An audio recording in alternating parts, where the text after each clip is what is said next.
దైవం మీద నమ్మకం ఉన్న ఒక వ్యక్తికి లక్ష్మీదేవత ప్రసన్నమై, ఇంక నేను వెళ్లాల్సిన సమయం వచ్చింది, రేపటి నుంచి శని రాబోతున్నారు, ఇన్నాళ్ల నీ భక్తికి నీకు ఏదో ఒకటి ప్రసాదించగలను, ఐశ్వర్యమా, ఆరోగ్యమా, అనురాగమా, ఏది కావాలో కోరుకో నాయనా అని అంటుంది. అమ్మా, నాకు ఏ కష్టం వచ్చినా తట్టుకుంటాను, కాని నా కుటుంబంలో ఒకరంటే ఒకరికి అనురాగం ఉండేలా చూడు తల్లి అని అనగా తదాస్తు అని వెళ్తుంది. మరుసటి రోజు వంటలో అత్తగారు కోడల్ని ఉప్పేయమని చెప్తే చిన్న కోడలు వెళ్లి ఉప్పు వేస్తుంది. పెద్ద కోడలు రుచి చూడకుండా తను కూడా ఉప్పు వేస్తుంది.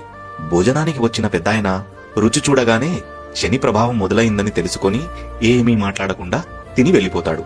తర్వాత భోజనానికి వచ్చిన పెద్ద కొడుకు మొదటి ముద్ద పెట్టుకోగానే నాన్నగారు భోజనం చేశారా అని అడిగి చేశారు అని తెలుసుకొని తను కూడా ఏమీ మాట్లాడకుండా భోజనం చేసి వెళ్లిపోతాడు.